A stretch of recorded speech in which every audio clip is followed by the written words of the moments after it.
That's beautiful. Thank you, Ryan. You know, I sent an email to Ryan and asked him if he would do the scripture reading. He said, "I'd be glad to do it, Pastor."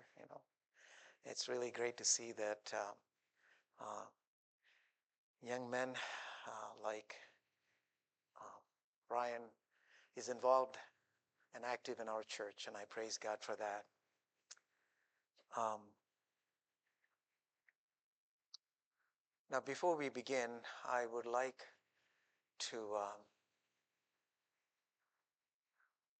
say hello to the individual who have joined on Zoom. Thank you for joining me. And I say welcome to the members and friends of the Beloit Seventh-day Adventist Church. Thank you for worshiping with us on 4th of July.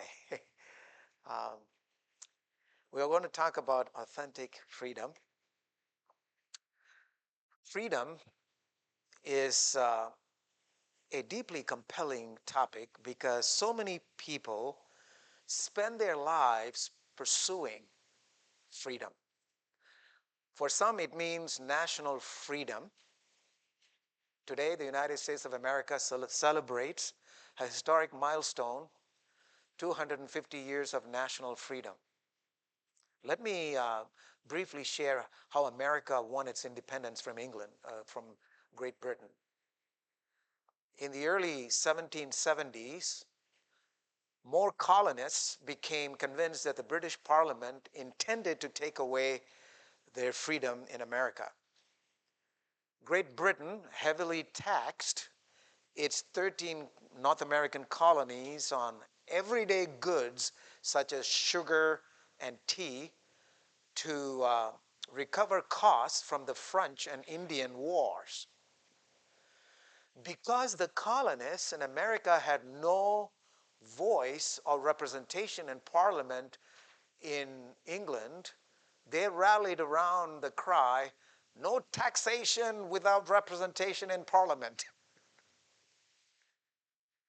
Tensions boiled over during events such as the Boston Tea Party. What began as tax revolt against British monarchy escalated into a full-scale war in April of 1775. After a year of war, the Continental Congress decided a formal separation was necessary to gain the support of foreign allies like France. A committee led by Thomas Jefferson drafted the Declaration of Independence, which asserted that all people have unalienable rights to life, liberty, and the pursuit of what? Happiness. Congress voted for independence on July 2nd and officially adopted the document on July 4, 1776. The newly formed United States faced an uphill military battle against a powerful British army, but under the leadership of George Washington and with crucial financial and military backing from France and Spain, the Americans wore down the British forces. The victory at the Battle of Yorktown effectively ended the war in 1781, and independence was officially recognized by Great Britain with the signing of the Treaty of Paris on September 3, 1783. America got its freedom, its independence. Freedom. For some, it is national freedom, emancipation from a colonial yoke. For others, it is personal freedom, freedom from slavery. Elizabeth Keckley was a slave in Missouri before the Civil War. Her greatest desire was to purchase freedom for herself and for her son George. Her slave owner agreed that if she could raise $1,200, she could gain her freedom. So Keckley worked as a seamstress. She was a extremely talented dressmaker. She came up with a plan to go to New York City and work there to raise money, for her freedom. But her owner feared that if she went to New York, she would not return. So she decided to approach her wealthy friends in St. Louis, and they did agree to help her, but they raised funds and provided the money as a loan, as a debt, as a loan. She officially gained her freedom from slavery on November 15, 1855. She stayed in St. Louis until every penny of the $1,200 debt or loan was fully repaid, and then she moved to Washington, D.C. in 1860. There, he refined craftsmanship, caught the eye, her gift of, dressmaking caught the eye of the newly inaugurated President Lincoln's wife, First Lady Mary Todd Lincoln, and Heckley became the First Lady's personal dresser, designing iconic garments like the National Women's History Museum inaugural purple velvet gown, and, and that same gown was later used as mourning cloths after President Abraham Lincoln was assassinated. Okay? Freedom. For some, it is national freedom. For others, it is personal freedom from slavery. Before I continue, I want to talk about, uh, you know, there's some misunderstanding about freedom, okay? Freedom is much misunderstood. Even those who talk loudest and longest about freedom have not always paused first to define what they're talking about. A notable example is the Marxist, a Soviet communist speaker, um, was preaching eloquently on the street corner in Russia about freedom that all Russians would enjoy after the Marxist revolution. When we get freedom, he said, you will be able to smoke expensive cigars like that, pointing at a gentleman walking by. Listen, I prefer my job, my menial, simple job, shouted someone in the crowd. When we get freedom, the Marxist continued, ignoring the interruption, and you will be able to drive in cars like that, pointing to a Mercedes which was driven by. Hey, listen, I prefer my bike, shouted another man in the crowd. And so the dialogue continued until the Marxist could bear his tormentor no longer. Turning on him, he said, when we get freedom, you will do what you're told.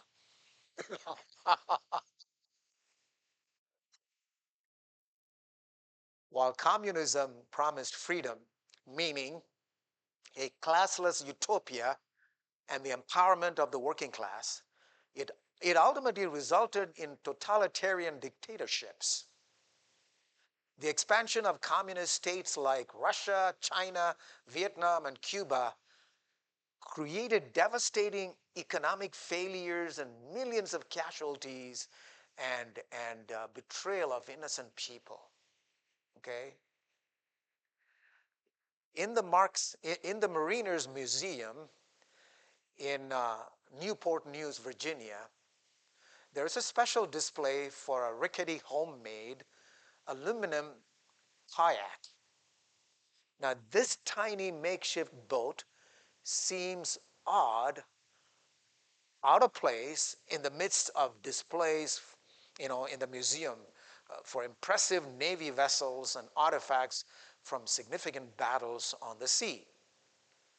But a bronze plaque tells the museum visitors the story behind this little aluminum-made kayak's heroic makers.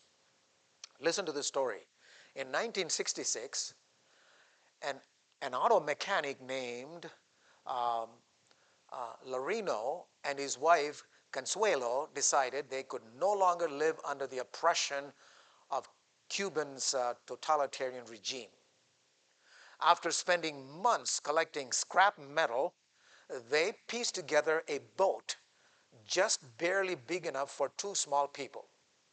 Then uh, Loreno was able to install a small lawnmower engine on the back of this kayak. After months of planning and on a moonless night, they set out into the treacherous straits of Florida with only their swimsuits on. They had enough food and water for 2 days. After 70 hours, the United States Coast Guard rescued the couple just south of Florida Keys. Question, was it worth the risk? Listen to what Lariano said in this statement here. When one has grown up in liberty, you realize how important it is to have freedom. We live in the enormous prison. Uh,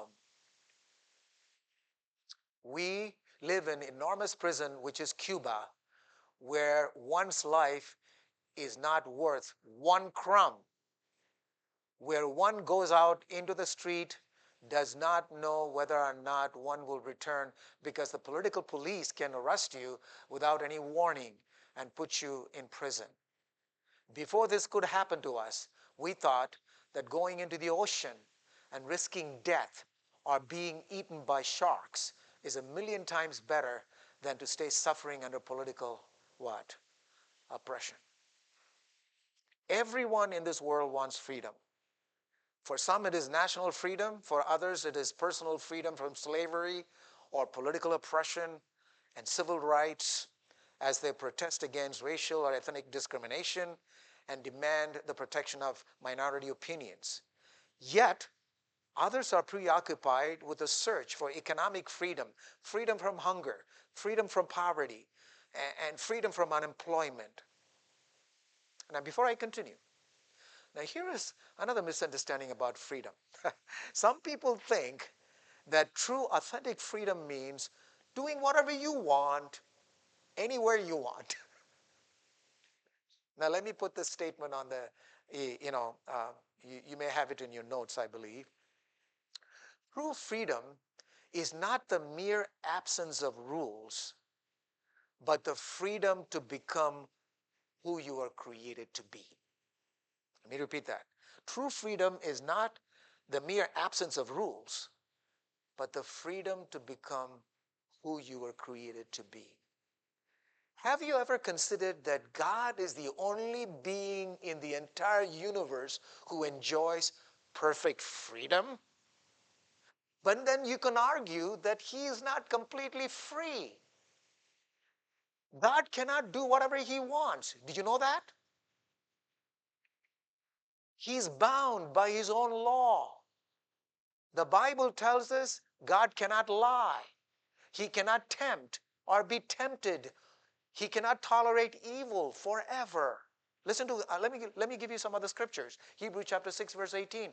God did this so that um, by two unchangeable things in which it is impossible for God to lie, we who have fled to take hold of the hope set before us may be greatly encouraged. And here's the next text, James chapter 1, verse 13. When tempted, no one should say what? God is tempting me, for God cannot be tempted by evil, nor does he tempt anyone. Here's the next text. Here's the text from Habakkuk, chapter 1, verse 3. Your eyes are too pure to look on evil. You cannot tolerate what? Evil. Okay? So, yes, God is free, but he's not perfectly free. He can't do anything he wants. So what is true of God, the Creator, is also true of all created things and beings. You see, God finds his authentic freedom within the bounds of his own laws. Now listen closely. If it is impossible for God, which it is, to enjoy freedom without the law or rules, it is most certainly impossible for God's creation. Okay? The freedom of every creature is limited by the nature which God has given it. I'm going to give you three illustrations, okay, to help you understand that point. Here's the first illustration. Take, for example, fish. God created fish to live and thrive in water. Their gills are adapted to absorb oxygen from water. Water is the only element in which a fish can find its freedom, it can find its identity, it can find its fulfillment as a fish. Let's suppose your fish, that same fish swims around and round and round in that little bowl until it gets tired and it thinks that, that maybe I should leap out of this bowl because this is too restrictive. And let's suppose that that fish could think and the fish could decide, to leap out of its confinement to enjoy freedom. Let's imagine if somehow, if that fish manages to leap um, into the pond in your garden, it'll increase its freedom. Am I right? It is still in water, but there's more water to swim in. If instead it lands on the carpet or on a concrete path, then of course its attempt to escape spell not freedom, but what? Death. True freedom does not mean doing whatever you want, anywhere you want.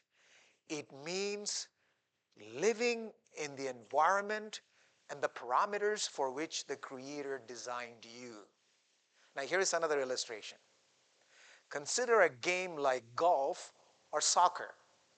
If you remove the rules, such as the white lines or out of bounds stakes or the size of the hole, you do not make the game freer. Instead, you destroy the game entirely.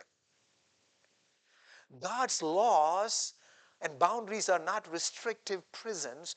They are the necessary guardrails that allow the game of life to be played with purpose and joy, freedom and beauty. Now here's my third illustration. A locomotive is at its best, it is at its most powerful and functional when it is bound to the steel tracks. If the train decides it wants to enjoy the freedom, you know, and to explore the grassy meadow or the nearby forest and jump off the tracks, it becomes what?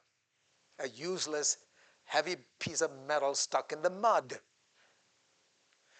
We often view God's law as restrictive, but it is actually the track that allows our lives to gain traction, momentum, and direction. God gave us His laws for a reason. His desire has never been to hold us back or keep us for having a good time.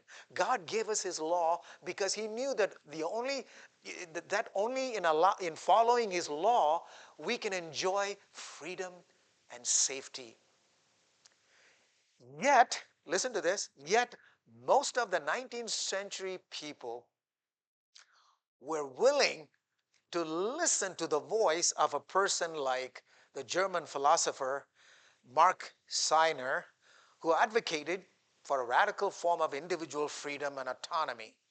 He argued, hey, you don't have to follow the societal rules. You don't have to follow the state rules. You don't have to even follow even the morality. They're all spooks or illusions designed to restrict the individual's desires. And a lot of people listened to him, to that German philosopher. And most of the 20th century people were willing to listen to Karl Marx, who insisted that a man is controlled not by the absolute or absolutes of God. A man is controlled by economic factors, money. And everybody in Russia, they nodded in agreement. And then they listened to the voice of Friedrich Nietzsche, his proclamation that God is dead. And therefore, the only thing that controls man is the quest for power. And then they marveled at the wisdom of men like Sigmund Freud, who maintained that man is controlled by sexual desire and not by the laws of God. That's what he proclaimed. And then people listened to Charles Darwin. Okay? The only law that really mattered was the survival of the fittest. People listened to him. Now, what is left of the legacy these men handed down to us? The communist empire that was built on the teachings of Karl Marx was a bitter, failed experiment, leaving behind a history of torture and murder and genocide. What about Friedrich Nietzsche, the man whose theories gave rise to the secular religion known as humanism, which says truth and morality are pursued through the scientific method and reason and critical thinking rather than God's commandments. And he said humans have the responsibility and freedom to give meaning and purpose to their own lives. Nobody has to dictate to us, not even God or his laws. Human beings, can have they can have their own rules. Okay, they are responsible and they have the freedom to give meaning and purpose for their own lives. That's what he said. What about Charles Darwin? His views have largely been discarded by scientists working in the fields of genetics. You know why? They just don't seem to fit the facts. Yet, thousands of people today, they go on blindly believing the theory of evolution rather than accepting the truth that there is a God who created the world, just as the Bible says. And what about Sigmund Freud? Let me tell you. Sigmund Freud said man is controlled by his sexual desire. Yes, his theory is no longer revered by most modern psychologists. Sadly, it is too late to undo all the damage his theories did by unleashing a sexual revolution that perverted one of God's greatest gifts to mankind. It really perverted everything. Today, let me give you a short statistics here. Today, 69% say sex between an unmarried man and woman is morally acceptable. You don't have to listen to the law of God. You are your own law. You're responsible and you have the freedom to set your own rule and your own law. You don't have to follow God's law. And so that's why 69% say it's okay. It's morally acceptable. 65% American adults say having a baby out of marriage is morally acceptable. Okay? And listen to this. 10% Americans say an affair is okay. Okay? 43% adults say pornography is morally acceptable. Okay? And as a result, more than 47% of men are addicted to Christian men. I'm talking about Christian men are addicted to porn. 35% women are addicted to porn as well. Okay? And because the society says it is morally acceptable. 19% Americans view polygamy, having more than one spouse at the same time, as morally acceptable. The truth is that God's laws are not relative, dependent on man's reasoning or his critical thinking. Rather, God's law is an absolute moral code that applies to all people across all time. The moral law embodied in the Ten Commandments represent God's moral character, and his moral character does not change ever. Is it not a bit ridiculous to think that 3,500 years ago God was opposed to stealing, but now he has changed his mind? Because, in today's society, men with their critical thinking and reasoning, they have come up with this idea that it's okay, it is morally acceptable to do these things. It's okay. So and That's why some people think that God is progressive. God is not eternal. You know, he lives, God doesn't know he doesn't know the future. He knows the present. So in other words, God constantly, he's changing rules, to accept people today. That's not what the Bible teaches, folks. You know, isn't it ludicrous to say that adultery offended God back 3,500 years ago, but it is of little importance to him now? You see, God's laws do restrict, but they specifically restrict humanity's capacity for evil and harming others. God's law is given to protect humanity, to guide people toward enjoying true freedom. So, true freedom is not the ability to do whatever you want, but the freedom from the enslavement of bad habits and what? Bad choices. And the only way people can have freedom from the slavery of their bad habits is to obey God's moral law. For the Christian, having accepted Jesus Christ and having been saved by God's grace, each facet, each commandment answers some aspect of the great question: how can I behave in a way that glorifies and pleases God and allows me to live the best life possible on this earth? In other words, how can I live a life of love? That's what keeping the commandments is all about. That's what it means to keep the commandments. The first 4 commandments teach us how to love God. The last 6 commandments teach us how to love our fellow human beings. The commandment not to murder, not to steal, not to commit adultery, not to lie, not to lust, are they're not just about refraining from evil. They imply that we should look for positive ways to enhance the life and prosperity of our fellow human beings. For example, let me give you a few examples here. For example, how do you honor your father and mother? Very good. Honoring one's parents is demonstrated in both childhood obedience and when they get old. Adult care, such as checking in on elderly parents, valuing their wisdom, and treating them with respect. Don't say, oh, I obeyed them when I was little. Now they're in a nursing home. I won't have time to visit them. No, don't do that. Now, how do you obey the commandment, you shall not murder? Now, it is valuing human life, as every person is made in God's image. That's why we should not murder. Let me give you an example. During the civil rights movement, Dr. Martin Luther King Jr. interpreted this 6th commandment, thou shalt not murder, as the sacredness of what? Of all human personality. Now, what did he mean by that? This is what he meant. People honor this commandment not just by avoiding violence or literally killing people. That is not just enough. That's not enough.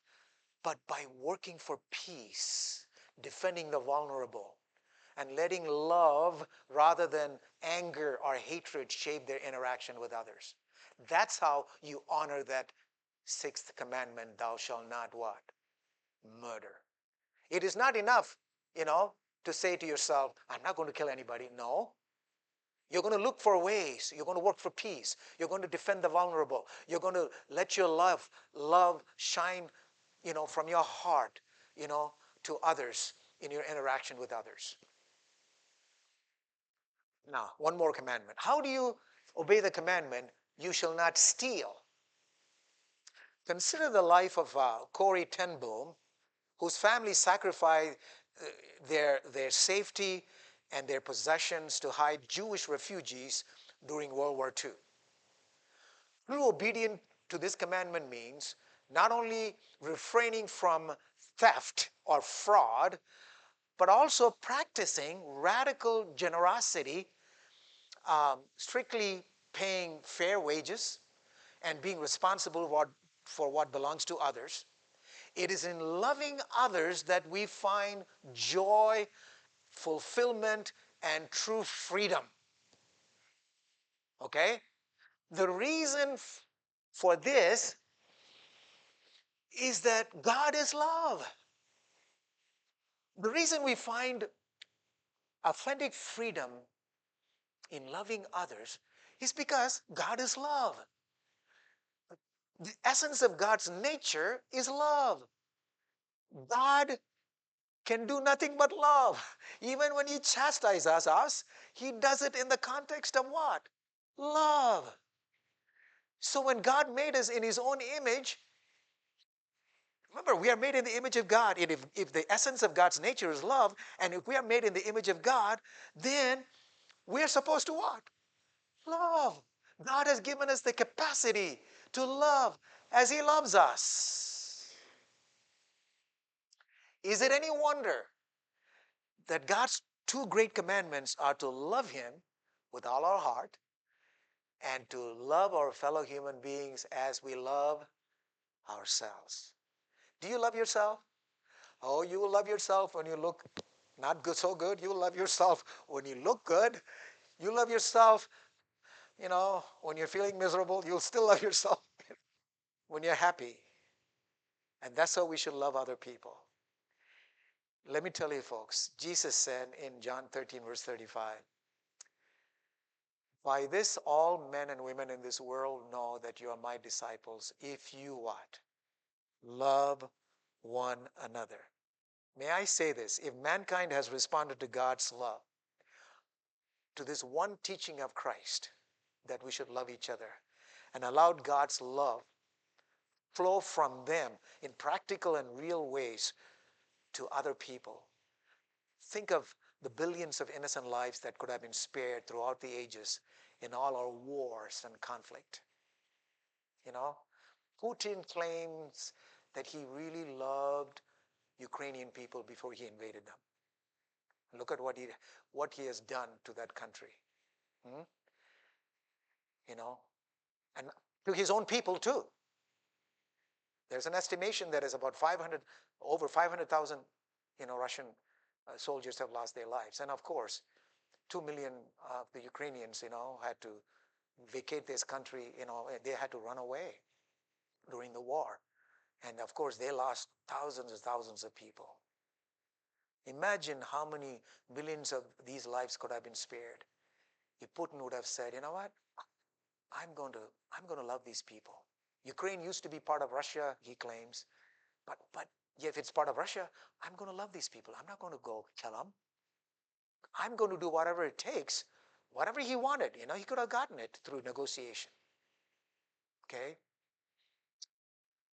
Oh boy. Now here's the question I would like to ask. We know what we want to free men and women from.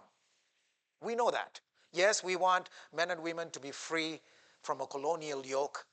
We want men and women to be free from hunger and poverty and unemployment, from slavery, from racial or ethnic discrimination. But do we know what we want we want free men for? After you free men and women from all these problems, what do you want them for? Free them for? That is the question we must ask, right? Since God created us in His image and has given us the capacity to love, I believe we want free men and women to love God and their fellow human beings. That should be our aim. Okay? When we free people, we need to teach them the love of God. We must demonstrate the love of God to them. And that's the only way they can enjoy true freedom. America enjoys freedom, right? You know how many people are slaves today to their own, to their own addictions? Addictions to alcohol, sex, and power. People are addicted. They're slaves. They're not free. True freedom, then, is the exact opposite of what many people think. Let me put this statement on the thing, and we will see if we can try to wrap it up here. True freedom is not freedom from all responsibility to God and others in order to live for myself. that is nothing but bondage to my own self-centeredness. Instead, true freedom is freedom from my selfishness, my self-centeredness, to live responsibly in love for God and others. That is true freedom. During the American Revolution, a pastor named Peter Miller was opposed and humiliated by Michael Whitman, an evil-minded man who hated God, who hated Christianity, who hated the gospel, an evil-minded man who did all he could to suppress the gospel and to oppose Pastor Miller. One day, Mr. Whitman was arrested for treason and he was sentenced to die. Rather than breathe a sigh of relief at the news, Pastor Miller traveled 70 miles on foot to plead for his enemy's life. When General George Washington first listened to the plea, he told Pastor Miller that he would grant the life of his friend. At that, uh, he, actually, George Washington said he would not grant the life of his friend because of treason and all that crime that he committed. At that, the pastor, when he heard that, I'm not going to grant the life of your friend, he said. And when he heard that, the pastor leaped to his feet. My friend, he exclaimed, Michael Whitman is not my friend. He's my bitterest enemy. He opposed the gospel. He hates Christ. He hates God. He's not my enemy. He's not my friend. He's my enemy. George Washington looked at Pastor Miller and said, you mean you traveled 70 miles on foot to come and plead for his case to release him? And when Pastor said, yes, I want him, please release him, pardon him, General Washington, please do. Pastor Miller was doing exactly what Jesus called us to do. Anyway, General Washington decided to pardon this man and to release him. And the rest of the story goes that this man gave his heart to Jesus as a result of Pastor Miller's unconditional love for him and pleading his case, to be set free from prison. And it was a wonderful way. Pastor Miller was doing exactly what Jesus called us to do. In Matthew chapter 5, verses 43 to 45, we read, you've heard that it was said, love your neighbor and hate your what? The neighbor here refers to Jewish people. The Pharisees taught you, love your neighbor, meaning your own Jewish people, and hate your enemy, the Gentiles. But I tell you, love your what? Enemies, and pray for those who persecute you, that you may be children of your Father in heaven. He causes his sun to rise on the evil. God doesn't show partiality. Imagine this. Imagine if God says, I'm not going to allow the sun to shine on people here in Beloit. They're too wicked. I'm going to allow the sun to shine only in Madison because Pastor Swamidass lives. Imagine what will happen. God doesn't do that. God causes his sun to rise on the evil and the good. He sends rain on what? On the righteous, on the unrighteous. You see, Jesus gave us the ultimate example by giving up his life on the cross for the very people who were demanding and performing his execution. And then Jesus saying this from the cross. He said in Luke chapter 23, verse 34, Father, what? Forgive them, for they do not know what they do. And his followers took that example to heart. When Stephen was being stoned to death for preaching the gospel, he also asked God to forgive his executioners. Here's what, Stephen prayed just before he closed his eyes in death when they stoned him. Then Stephen fell on his knees and cried out, Lord, please do not hold this sin against them. When he had said this, he fell asleep. I heard a preacher say, if a piece of ordinary steel is attached to a magnet and left there, after a while, the magnetism of the magnet passes into the steel so that it too becomes a magnet. And as we stay attached to Jesus, His love will pass into us so that we can pass His love to others. And that's why Ellen White concluded her statement when she wrote this in Christ Object Lessons, page 415. The last rays of merciful light, the last message of mercy to be given to the world, is a revelation of His character of what? Of love. The final demonstration to the world deals with the reproduction of God's love. So, my dear people, let us go out and turn the world upside down with the demonstration of God's love. It is only the giving of self in love to God and others we find true, authentic freedom. May God help us to remain faithful to our calling to be a light of God's love to others, to the world. That is my sincere prayer for all God's people. And God's people said, now we will sing our closing song. This is a